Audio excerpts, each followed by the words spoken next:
માં કોળી સમાજ સંમેલનને લઈને વિરોધ ફાટી નીકળ્યો। જસદણના વિંછિયામાં આગામી દિવસોમાં થનાર કોળી સમાજ સંમેલનને લઈને વિરોધ ફાટી નીકળ્યો છે। સોશિયલ મીડિયામાં શરૂ થયેલા સંમેલનનો વિરોધ કુંવરજી બાવળિયાના સમર્થકો તેમજ કોળી સમાજના આગેવાનો દ્વારા વિરોધ કરવામાં આવ્યો છે। આપ અને કોંગ્રેસ દ્વારા કુંવરજી બાવળિયાને બદનામ કરવા સંમેલન યોજાતું હોવાનો ઉલ્લેખ કરાયો। અખિલ ભારતીય કોળી સમાજના ઉપાધ્યક્ષ પ્રવીણ કોળીએ વિડીયો વાયરલ કર્યો છે। આપના ધારાસભ્ય ઉમેશ મકવાણાની રાજીનામાની માંગ કરી છે। કોળી સમાજના ધારાસભ્ય હોવા છતાં ફોન ન ઉપાડતા હોવાનો આરોપ લગાવતા રાજકારણ ગરમાયું છે। તો વિંછિયાના સંમેલનને આપ અને કોંગ્રેસનું સંમેલન ગણાવ્યું। કોળી સમાજના આગેવાન વાલજીભાઈ જાદવે વિડીયો વાયરલ કર્યો। 9 માર્ચના સંમેલનની જાહેરાત કરવામાં આવી છે। કલ્યાણપુર પંથકમાં વધુ 106 ધાર્મિક દબાણો પર ફરશે બુલડોઝર। દેવભૂમિ દ્વારકા જિલ્લાના બેટ દ્વારકા અને દ્વારકામાં ગયા મહિને મેગા ડિમોલ્યુશનની કામગીરી હાથ ધરવામાં આવી હતી, જેમાં અનેક ગેરકાયદેસર ધાર્મિક, રહેઠાણ અને ધંધાકીય બાંધકામો દૂર કરી લાખો ચોરસ મીટર સરકારી જમીન ખુલ્લી કરવામાં આવી હતી, જેની કરોડો રૂપિયા બજાર કિંમત છે। ત્યારે હવે ફરી દેવભૂમિ દ્વારકા જિલ્લાના જામ કલ્યાણપુર તાલુકાના વિવિધ વિસ્તારમાં ધાર્મિક દબાણો હટાવવા તંત્ર દ્વારા નોટિસ ફટકારવામાં આવી છે, જેમાં અત્યાર સુધીમાં 106 જેટલા ધાર્મિક દબાણોને નોટિસ આપવામાં આવી છે। મહત્વનું છે કે જેમાં મોટાભાગના મંદિરોનો સમાવેશ થાય છે। હાલમાં મામલતદાર કચેરી દ્વારા 106 દબાણો દૂર કરવાની નોટિસ આપવામાં આવી છે, જે પૈકી પ્રથમ નોટિસ 13/9/2024 આપવામાં આવી હતી, બીજી નોટિસ 20/2/2025 આપવામાં આવેલ છે અને આ માટે બેઠક યોજાઈ હતી, જેમાં ચર્ચા મુજબ 106 જેટલા ધાર્મિક દબાણ સામે આવ્યા હતા અને આ સિવાયના રહી ગયેલા દબાણની શોધ કરવામાં આવી રહી છે। ભાવનગરના કુંભારવાડાના દબાણો પર ચાલશે બુલડોઝર, નોટિસ આપી દેવાઈ। ભાવનગર મહાનગરપાલિકા દ્વારા કુંભારવાડામાં દબાણ અંગે નોટિસ આપવામાં આવી છે। મહાનગરપાલિકા દ્વારા લોકોને સ્વૈચ્છિક દબાણ દૂર કરવા તાકીદ કરાઈ છે। કુંભારવાડા ગઢેચી નદી વિસ્તારમાં લોકોને દસ્તાવેજ રજૂ કરવા નોટિસ અપાઈ છે। નોટિસ અપાતા મોટી સંખ્યામાં લોકોના ટોળા ઉમટી પડ્યા હતા, ખળભળાટ મચી ગયો હતો। જોકે અગાઉ દબાણ દૂર કરવા અંગે 1000 જેટલી નોટિસ અપાઈ ચૂકી છે। અગાઉ આ મામલે કોંગ્રેસના પ્રદેશ પ્રમુખ શક્તિસિંહ ગોહિલ અને સ્થાનિક રહીશો દ્વારા રેલી યોજી કમિશનરને રજૂઆત કરાઈ હતી। લગભગ 1 મહિના બાદ મામલો શાંત પડ્યો હતો, ત્યારે હવે ફરી નોટિસ અપાતા વિરોધ થઈ રહ્યો છે। અમરેલીમાં ઉધરસની દવાના બહાને દારૂ પીવડાવી શિક્ષકે 2 વિદ્યાર્થીની પર દુષ્કર્મ આચર્યું। અમરેલીના ગુરુના વેશમાં હેવાન બનીને લક્ષ્મી સમાન દીકરીઓને પીંખી નાખતું નરાધમ પકડાયો। નરાધમ શિક્ષકે ધોરણ 4માં અભ્યાસ કરતી 9 વર્ષની 2 બાળકીઓને હવસનો શિકાર બનાવી વારંવાર દુષ્કર્મનો ભોગ બનેલી દીકરીએ ઘરે વાત કરતા દીકરીના પિતાએ શાળામાં છુપાઈને અડપલા કરતા શિક્ષકને રંગે હાથે ઝડપીને પોલીસને સોંપ્યો છે। આ ઘટનામાં દીકરીના પિતાએ એવો આક્ષેપ કર્યો છે કે નરાધમ શિક્ષક બાળકીઓની ઉધરસ દવાના બહાને દારૂ પીવડાવતો। અમરેલી તાલુકા પોલીસ મથકે નોંધાયેલી ફરિયાદ મુજબ અમરેલીના ભારતનગરની શાળામાં ફરજ બજાવતો શિક્ષક મહેન્દ્ર કાબટિયા ધોરણ 4માં ભણતી 9 વર્ષની 2 બાળકી પર છેલ્લા કેટલાક સમયથી દુષ્કર્મ ગુજારતો હતો।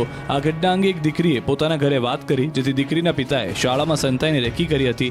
આ દરમિયાન પિતાએ શિક્ષક મહેન્દ્ર કાબટિયાને શાળાની ઓફિસમાં પોતાની દીકરી સાથે અડપલા કરતા રંગે હાથે ઝડપી લીધો હતો અને તુરંત ગ્રામજનો અને પોલીસને જાણ કરી હતી। ઘટનાની જાણ થતાં જ અમરેલી રૂરલ પોલીસ સ્થળ પર પહોંચી હતી અને આરોપીને ઝડપી લીધો હતો। આ ઘટનાને લઈને શાળામાં અભ્યાસ કરતી અન્ય દીકરીઓના વાલીઓમાં પણ રોષ જોવા મળ્યો છે, જેમણે નરાધમને કડકમાં કડક સજા કરવાની માંગ કરી।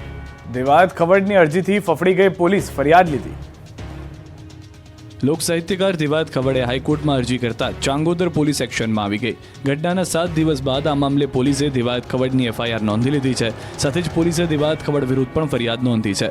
દેવાયત ખવડના ડ્રાઈવરે ધાડની ફરિયાદ નોંધાવી છે, જેમાં ગાડી અને 5 લાખ રૂપિયા લઈ જવાનો આરોપ છે। બીજી તરફ ડાયરાના આયોજક ભગવતસિંહે ડાયરા પેટે દેવાયત ખવડે 8 લાખ રૂપિયા એડવાન્સ લીધા બાદ છેતરપિંડી આચરી હોવાની ફરિયાદ નોંધાવી છે।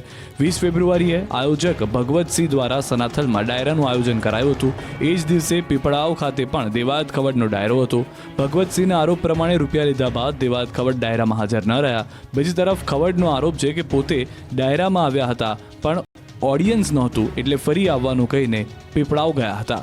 આ દરમિયાન જ ભગવતસિંહ અને તેમના સાથીઓએ મારા ડ્રાઈવર કાના પર હુમલો કર્યો, 5 લાખ લઈ લીધા અને કાર પણ લઈ ગયા। ખવડના દાવા પ્રમાણે ભગવતસિંહે તેઓને 1 પણ રૂપિયો આપ્યો નથી।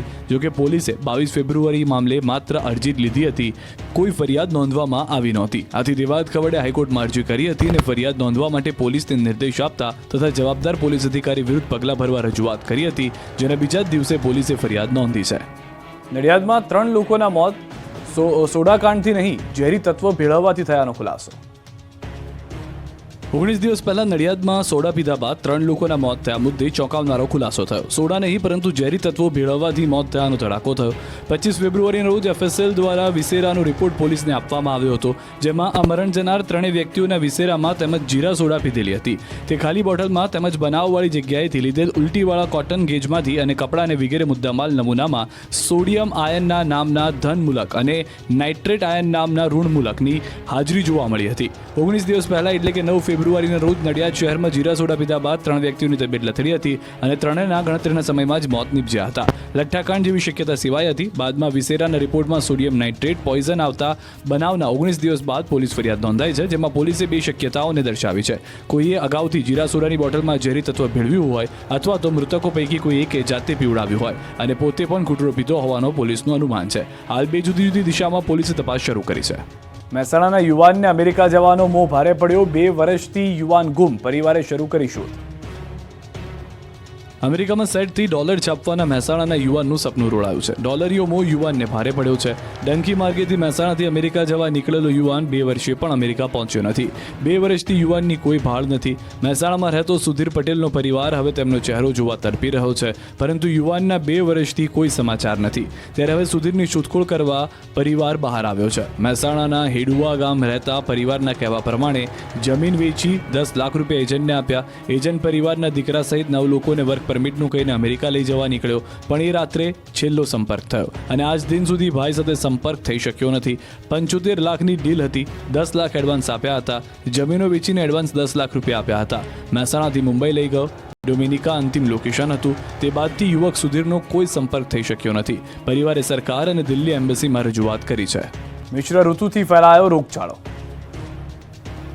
હાલ રાજ્યવાસીઓ બેવડી ઋતુનો અનુભવ કરી રહ્યા છે. સવારે ઠંડી અને બપોરે ગરમીના અહેસાસને કારણે લોકો બીમાર પડી રહ્યા છે. મિશ્ર ઋતુના કારણે દર્દીઓની સંખ્યામાં વધારો થયો છે. અમદાવાદ સોલા સિવિલ હોસ્પિટલમાં એક જ અઠવાડિયામાં 13,130 OPD નોંધાઈ છે, તો ગત અઠવાડિયામાં 12,884 કેસ નોંધાયા હતા. મેલેરિયાના 3 કેસ, ડેન્ગ્યુના 1 અને ઝાડા ઉલટીના 27 કેસ નોંધાયા છે, તો હિપેટાઇટિસના 6 કેસ નોંધાયા છે. મિશ્ર ઋતુ હોવાથી શરદી, કફ સંબંધિત રોગોમાં વધારો જોવા મળી રહ્યો છે. ખાસ કરીને બાળકોથી માંડી વૃદ્ધો અને યુવાનો અનેક પ્રકારની સમસ્યામાં જોવા મળ્યા છે. વાયરલ ઇન્ફેક્શન સાથે ન્યુમોનિયા અને પાચન સંબંધિત રોગોની ફરિયાદ સાથે હોસ્પિટલો હાઉસફુલ જોવા મળી છે. 10 થી વધુ રાજ્યના 300 ઘોડાને હરાવી મહેસાણાની ઘોડી વિજેતા બની. મહેસાણાની ઘોડીએ 10 રાજ્યના ઘોડાઓને હરાવી ગુજરાતનું નામ રોશન કર્યું છે. 300 ઘોડાઓને હરાવી